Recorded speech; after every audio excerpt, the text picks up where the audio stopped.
This podcast is a member of the Voices of Wrestling Podcasting Network. Visit voicesofwrestling.com to hear the rest of our great podcasts, as well as show reviews, columns, opinions, and updates across the world of wrestling. To the highway in a brand new day. Over the rainbow, gotta let it go.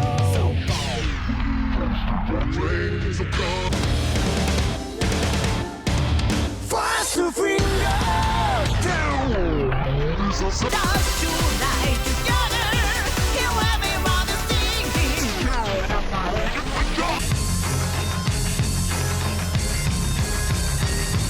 你看到我就怕，头皮发麻，我的手。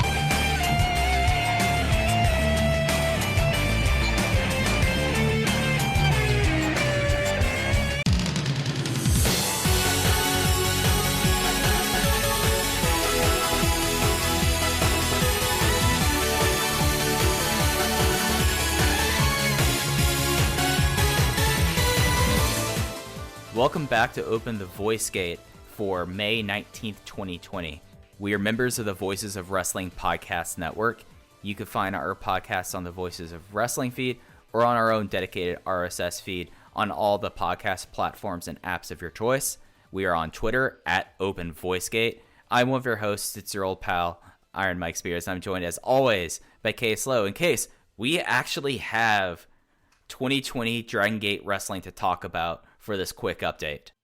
We have contemporary footage to talk about. We have predictions to make. Because, as Mike said right before we started recording, we watched 12 empty arena wrestling matches, so we are damn sure going to talk about them. Whether we liked the matches or not is irrelevant. We have put ourselves through this, thus we must create content from it. I mean, I'm all about creating content. And well, you're a content creator. I am a content creator, you know. You can't get enough of the stuff. I mean, just injecting my veins. So we had 3 days worth of content kind of drop on us. We didn't really do a whole lot of stuff in the lead up to this, but we're going to be doing like these short updates that are going to be happening concurrently with our rewind rewatch things. We're basically go over what happened in the previous round, the previous weekend, talk about what's coming up ahead, just kind of get a little bit into somewhat of a groove since we're back to having some Dragon Gate matches. So that's why it's a busy time of year, even though with everything going on here. So that's why we're covering this now. But case we've had the first round of the 2020 King of Gate tournament this last week. For those who have not kept up with Dragon Gate during the shutdown, totally understandable. This year, they completely kicked out the round robin block system. We're back to the traditional El Numero Uno single eliminations, 3 blocks, 24 wrestlers, and then the traditional Dragon Rumble, just like when Masaki Mochizuki won the King of El Numero Uno 2000. I want to say, was it 2000 the one that he won from the Dragon Rumble? I feel like it was 2001. I can double check real quick. It should be noted that if Mike and I misremembering El Numero Uno intrigues you, these shows should be up on the Dragon Gate Network as well, so you can watch what we're discussing. Masaki Mochizuki, I was right, because there was not an El Numero Uno in 2000, or at least Mochizuki wasn't in it, so it was the 2001 El Numero Uno that Mochizuki won.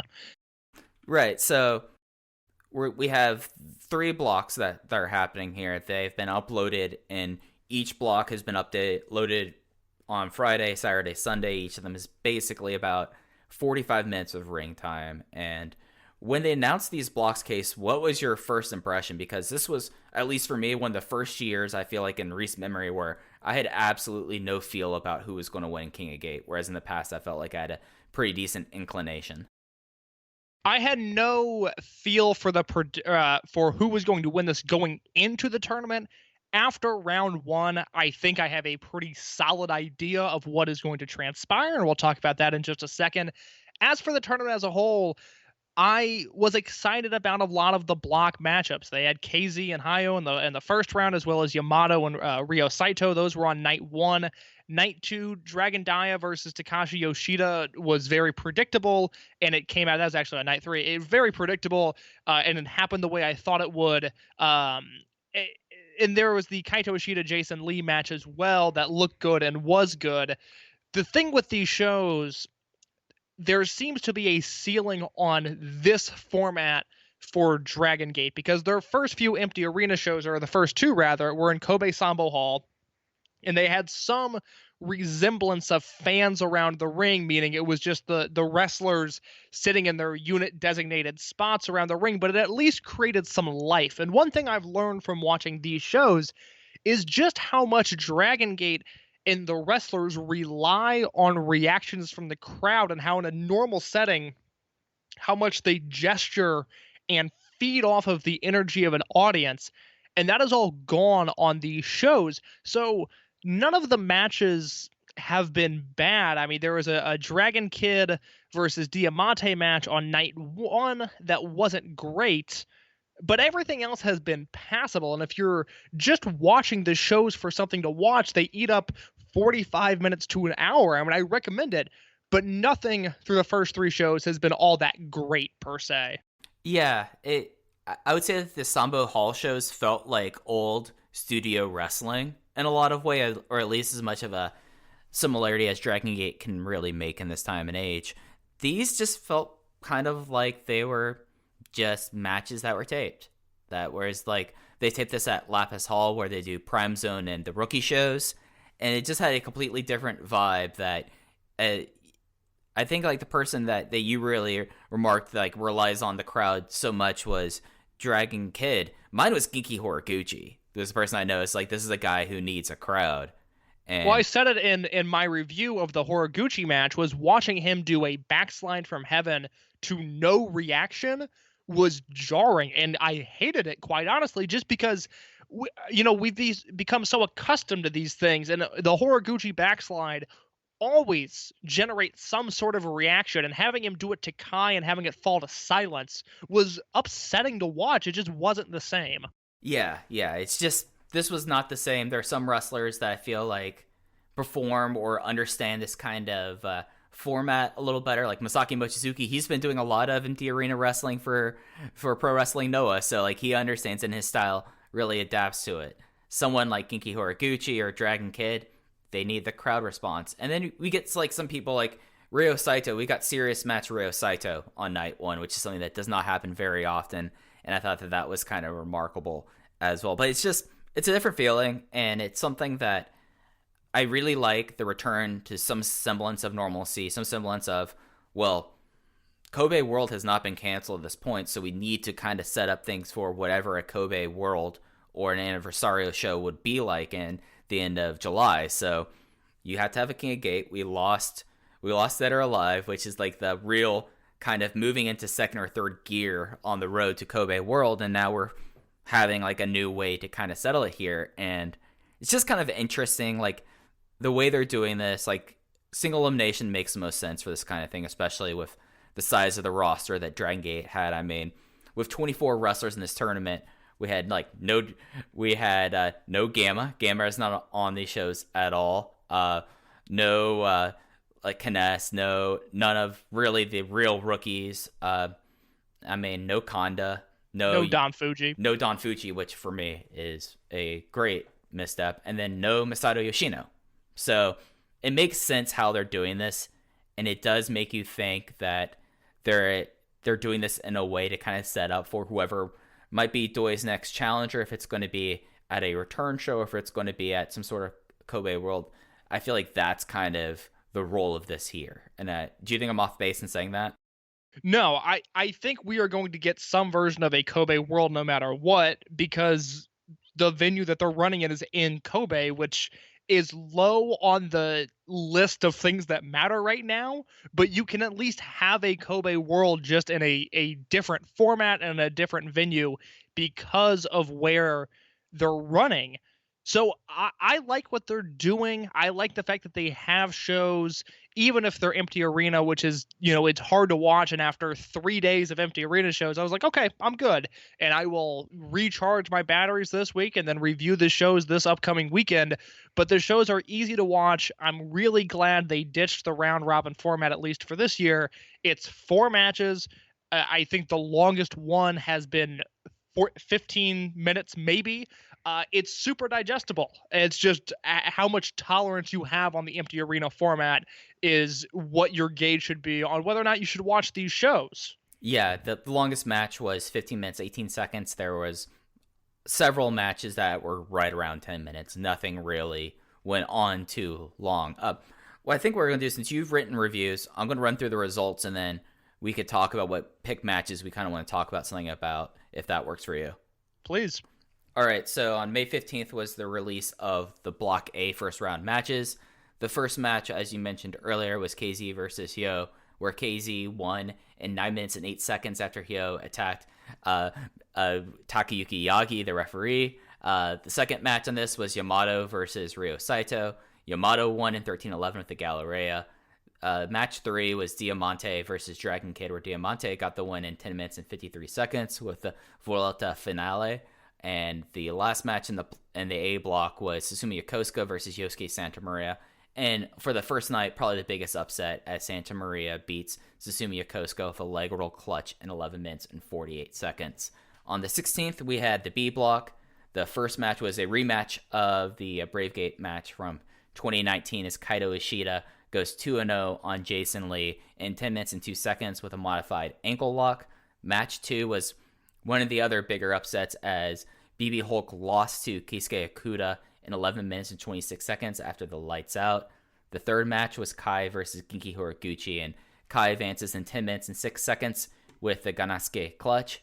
And match B, which had a lot of stakes to it, as Masato Yoshino swore that he would retire immediately if Big R Shimizu defeated the Open the Dreamgate champion Naruki Doi. That would not come to pass, as the shortest match in the first round had Naruki Doi win in 4 minutes and 38 seconds with a V9 clutch. On the 17th, we had the remaining C block matches. Benkei defeated Kagatora in 11 minutes and 4 seconds with a spear. Eita defeated Strong Machine J in 14 minutes and 21 seconds with Imperial Uno. And an upset, I would say an upset, Kazuma Sakamoto defeated Masaki Mochizuki in the longest match of the first round, 15 minutes and 18 seconds with his half-package pile driver. And the last match of the round of 24 was Dragon Dia defeating Takashi Yoshida in 8 minutes and 27 seconds with the Reptilian Rana. So those were the 12 matches we had last week. We will get into what's happening this week later on. Pretty interesting results, I would say, coming out of the first round. What were the matches that you were most impressed by?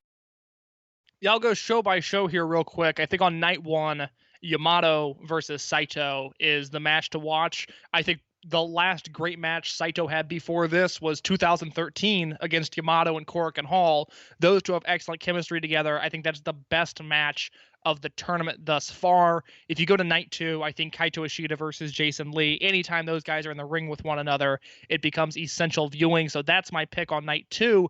Although I also really liked the way that Doi versus Shimizu was worked in the main event. And then on night 3, people seem to really like Benkei versus Kagatora. I thought it was just okay. I actually really liked Eita versus Strong Machine J the most of any match that night. Yeah, I feel like the third night, the Block C matches were the weakest block of matches so far. I have 2 different matches from night 1 I wanted to touch on for a second.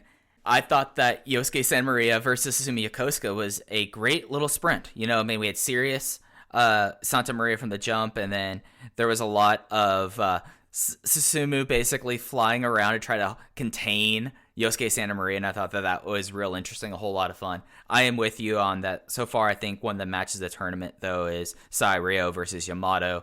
On night 2, as great as Kaito Ishida has been as a character, I really enjoyed the Keisuke Okuda versus BB Hulk match. Even though we are dealing with 2020 BB Hulk and his limitations, those two had like pretty good chemistry and had an interesting match for what they had there. And I feel like Okuda got a lot out of a win like that. And then, yeah, on night 3, I think you're either going to really like the Strong Machine J versus Eita match or the Mochizuki versus Sakamoto match. Mochizuki seems to get working on these things and focusing on the physicality and the noise aspect of it a lot more than others. And I feel like that was pretty remarkable here. And then you had Dragon Dia and Takashi Yoshida basically have a Korakuen singles match without a crowd, which I thought was kind of funny. But it's just like an interesting mix of matches and takes on how to do this. I mean, the only RED members that did not do sneak attacks were Eita and Yoshida, which I thought was kind of funny. And but because all on Block A and Block B, every single RED member decided to do a sneak attack during ring introductions. And at a certain point, I was like, okay, are we going to get over this thing finally? And it took until the third night for that to happen. My main issue with these cards is not the sneak attacks, although that got old and we can do away with that.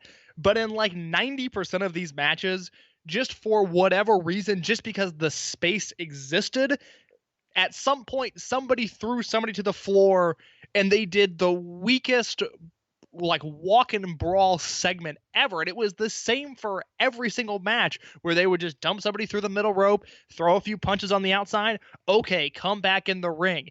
I'm not saying you need to confine things to the squared circle. There's a great New Japan match that goes under the radar because of all of the great New Japan matches. But in 2014, Tomohiro Ishii and Hiroki Goto had a match at Power Struggle that was like 18 minutes long, and they never left the ring. They stayed in the ring the entire time. It's one of the most brutal matches I've ever seen. I'm not saying we need to be confined to those standards because I don't think, there's no shot that anything in the empty arena setting hits that bar of greatness. But stylistically, if we could tone down the walk-in brawls that mean nothing during this second round, I think that would be greatly appreciated, because by night 3, I think maybe part of the reason that I rated them so low, although you saying that it was the weakest night helps me in my mind say, okay, maybe it was just a weak night, but all of the matches started to blend in from the first 2 nights. I felt like night 3, with the exception of Dia versus Yoshida, which wasn't a bad match, I just knew exactly what was going to happen there. Yeah. And that's not a bad thing either. I'm glad they're telling the story they're telling, but it's like I could predict every spot before it happened. I felt like every match was the exact same as the first 2 nights. And I'm saying that about Mochizuki, which breaks my heart. He was good, but it was like, okay, I've seen this. Let's do something else. Yeah. And Dia and Yoshida, you could pretty much call the match if you've seen a Dragon Dia or a Takashi Yoshida singles match. Didn't it kind of feel that way with that? Like, at least completely. At least with Strong Machine J and Eita, there was there was actually a pretty good story told in that match about how like Jay was in control and was just like doing what he could, trying to dismantle it, and then Eita was like focusing on little things like there was camera shots of him doing like joint manipulation, which is something that I feel like does not happen much in Dragon Gate, and I think that was a pretty wise thing that happened there, because the first 2 nights, like, especially, I feel like the match that I feel I wanted to like a whole lot more, but I just can't get behind, was the Genki Horiguchi and Kai match, because this was the match that probably more so than anything else needed to have a crowd for, as you mentioned, all the backslide attempts. Because the work wasn't bad. No. That's the thing. None of the work on this show has been bad. It's just weird how lifeless and hollow these matches feel because there's no noise. And I almost think it hurts. Tell me what you think about this. Do you think it's better or worse that there's commentary on these shows? Because I wonder if you just let the ambient noise in the room fill the space, if that would create a livelier environment. But because the in-ring sounds are even a little bit more muted, and then there's commentary on top of that, to me, it completely sucks the life out of these shows. I guess like the thing that gets me about it more so than anything is that I can hear that the commentary was done in post. Yes, completely. And that's the issue there. Whereas with the shows that traditionally don't have commentary on the network that air live, you're able to really hear the crowd and you're able to hear the moves in the ring. Whereas when it has on like live broadcasts of like Korakuen, things are like bounced live and you still get like crowd pickup some on the commentary microphones. So for me, it almost, naturally it makes sense why you would do the commentary in post given social distancing, of course. But it just does feel like it does have a really weird experience. Also because I usually screencast from the network to my TV. I usually Google Chromecast with this. But since these matches were so short, I did not want to bother with constantly like rejiggering my windows, like canceling cast, doing new cast. So I tried watching my laptop, and the sound balance was really weird where you had the play-by-play guy on the left side, left speaker, and then you had the commentary guy on the right speaker. So it was like a weird stereo experience that was absolutely not needed at all. Like, those are the weird production things that kind of got on my nerves. Yeah, for sure. I think that's totally fair. So that is round one. Mike, do you want to make some predictions? I know I've got what I feel are like dynamite predictions. So what if we did this? What if I ran down the the matches for round two? I'll give my prediction and you stop me if you disagree, okay? Okay, yeah, sure. And just so everyone knows, this will be the same release schedule as last week on the 22nd, 23rd, 24th. The matches will be posted at noon Japanese Standard Time. That is 11 p.m. Eastern Standard Time, or Eastern Daylight Time, and then with that, you should be able to figure out when they will go live. So go ahead.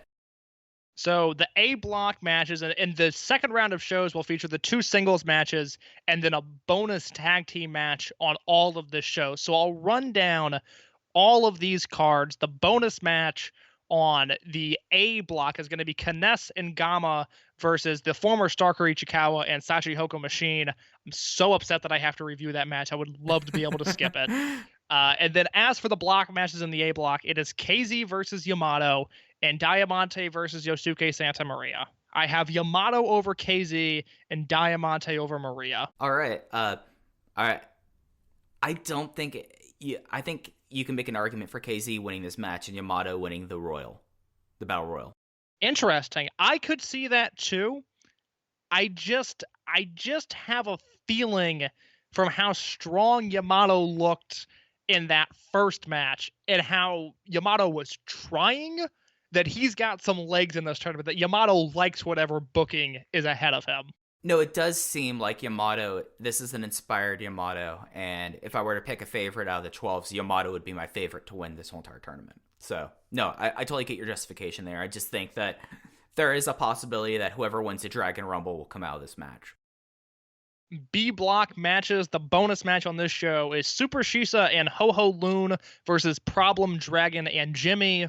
The ceiling on this is 5.5 stars. The floor is a very fun 3-star match, but I'm so excited to watch Super Shisa in an empty arena setting. I can't wait to see the way he twists Problem Dragon and the way he makes Jimmy scream in agony. As for the block matches... Go ahead. Have you seen a photo of Jimmy since, like, the shutdown? Did he bulk up? Like, here's, like, a big news thing.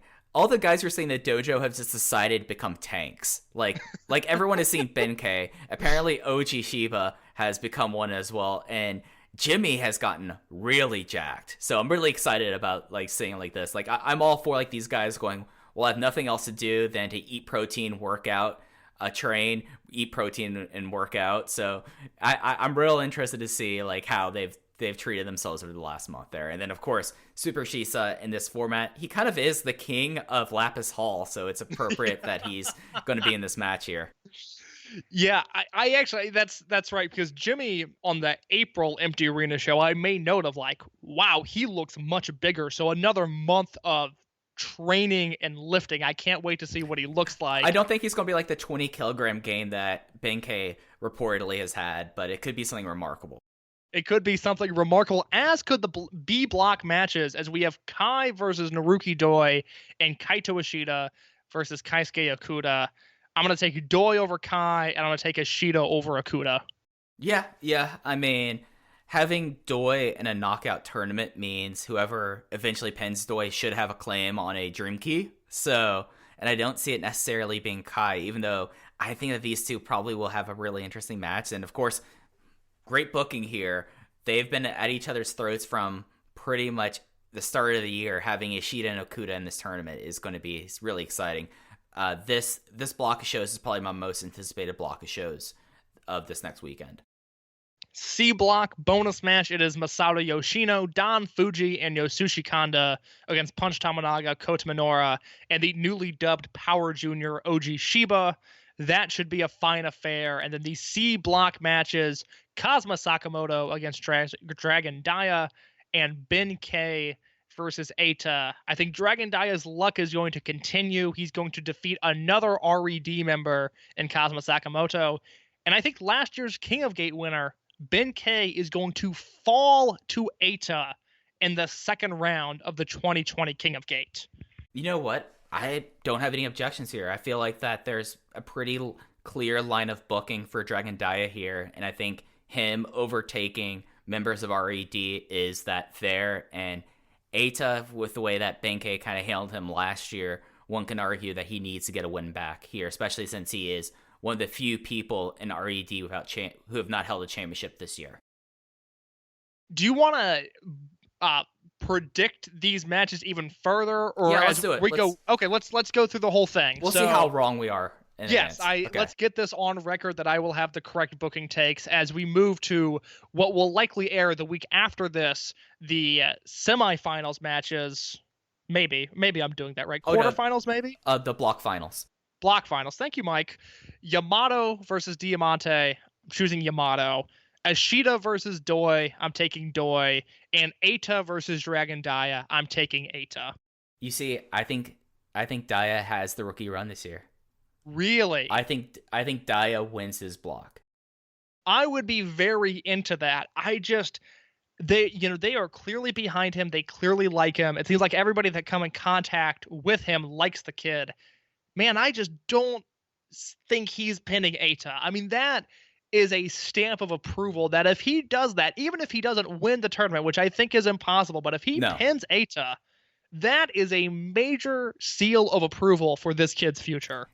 And I mean, the thing about this format being this way, he could pin Eita, and Eita's not out of the tournament. That's true. So it's a big win for him career-wise, but he could fall in the semifinals, and Eita could still, in theory, win King of Gate. So, man, there's opportunities here to be a little clever for your booking here. So, yeah, and the other interesting thing is, I said, Doi is naturally as the champion. Whoever pins him should have an opportunity to claim a title shot in the future. So, I don't think that Ishida, you have Bravegate versus Dreamgate. You'll have former tag team partners together. I think that Doi wins that. And then Yamato, I think that Yamato over Diamante. Diamante gets a lot of work. He has improved, but I think it's the ace. It's Yamato. So I'm with you on it. There's no way if that's the matchup. I mean, in any case, I think whether it's KZ in this spot or Yamato, and whether it's KZ or Yamato against Maria, it's KZ or Yamato winning the block. And I think that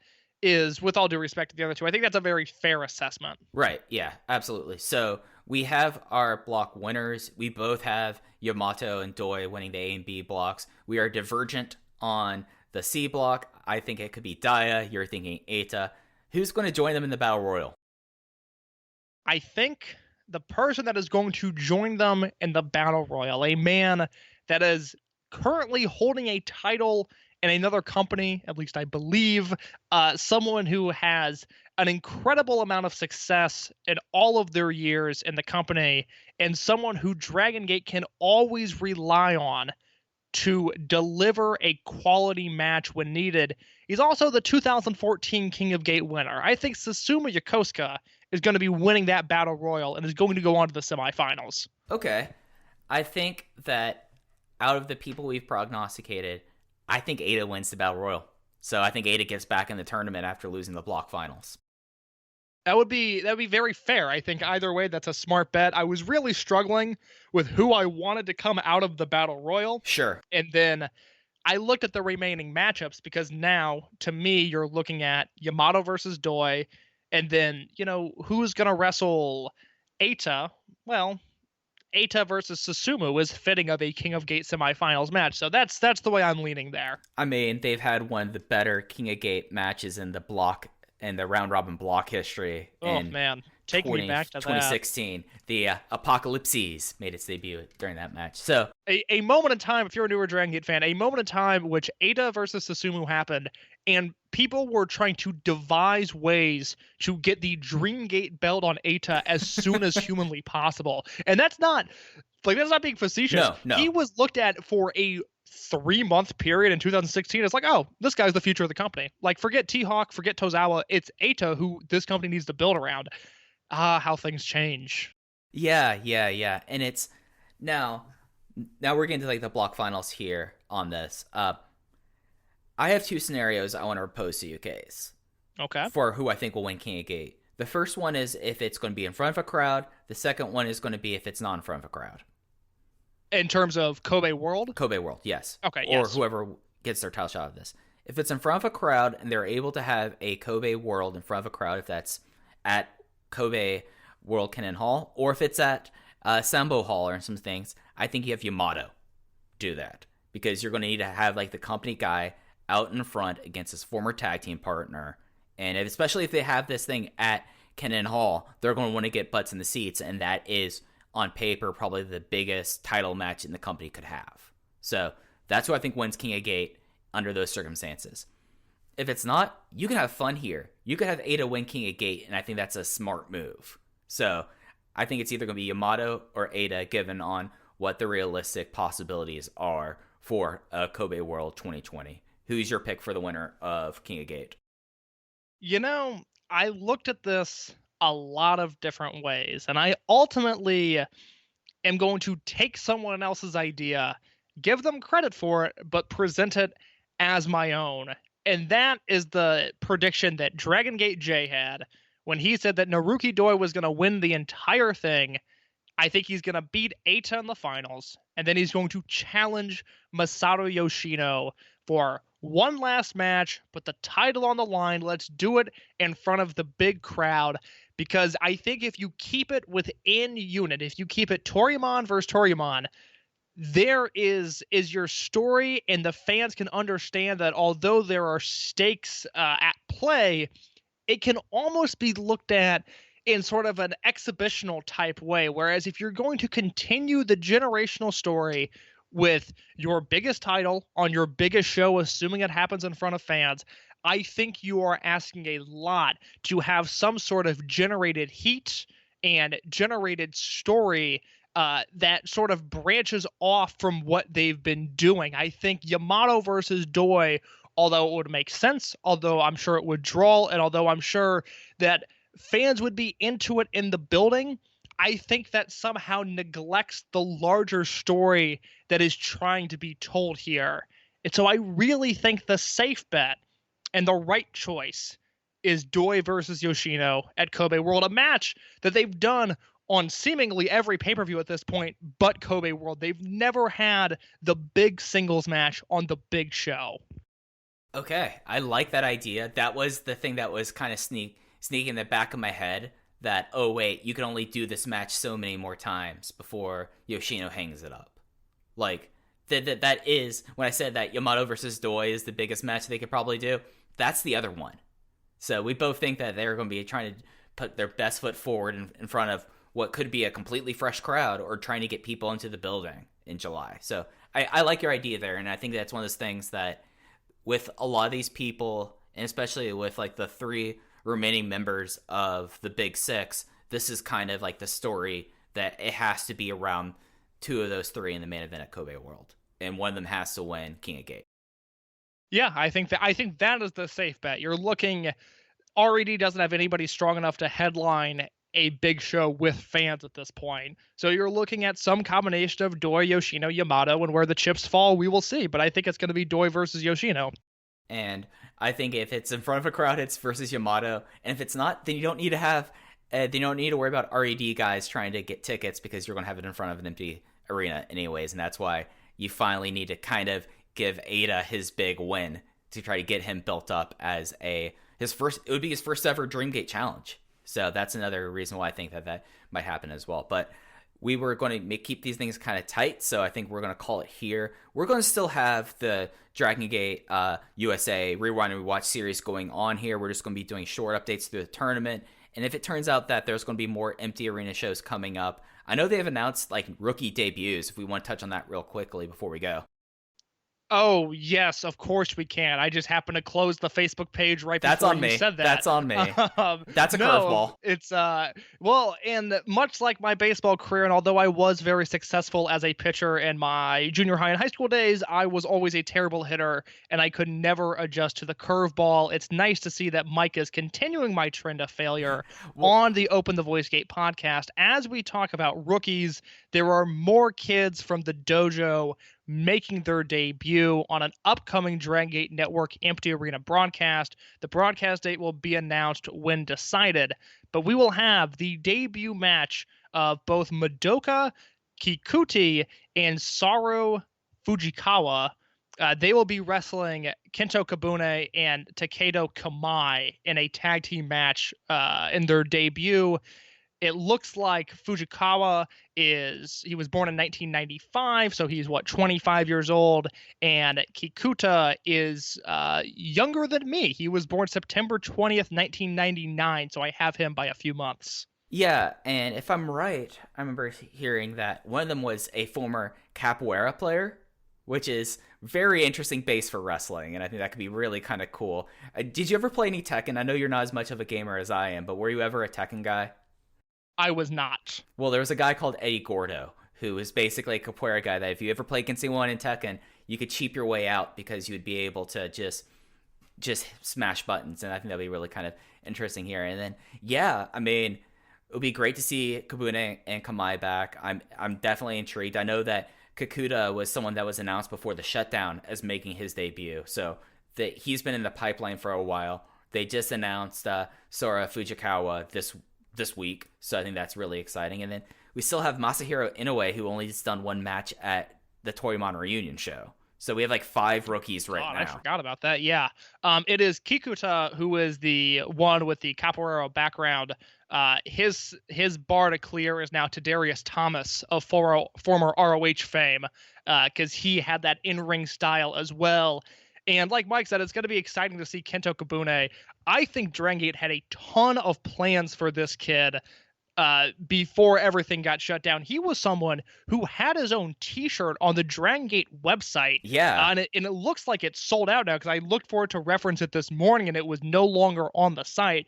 But it is clear from just the way he's been presented and then the way he's delivered, he is someone that if you don't know the name now, learn it and be ahead of the curve, because he will be someone headlining the company possibly for years to come. And Kamai is the person that was who wanted to be a high flyer. He wanted to be a mass high flyer, but I remember we were talking to Jay about how he thought that Kamai was too attractive to put under a mask, so he might be like the new heartthrob there. And it's just interesting. I like when rookies come up. I'm a prospect nerd, and they've had Kakuta in the wings. He was supposed to, like, that was an announcement coming out of the show that UT made his announcement to return at, so I think that's kind of interesting as well. And then also Fujikawa, I mean, he's a little older than everyone else, so I'm wondering, I'll be real interested to see like what kind of backstory and what kind of stuff he brings into the ring, because I know that it's a lot of kids are coming up. There's still more trainees in the dojos. So it's going to be kind of exciting to see what comes of these 5 guys, the kind of class of 2019, class of 2020, the pandemic class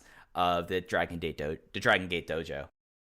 The pandemic class, I look forward to following them for as long as they continue to wrestle. Mike, we said the show was only going to be a half hour, and if you look at your timer, 37 minutes. We are out of time, my friend. Unless you have anything else, nope. I am ready to wrap this up. Yeah, let's bring this in for a landing. Anything you want to plug first?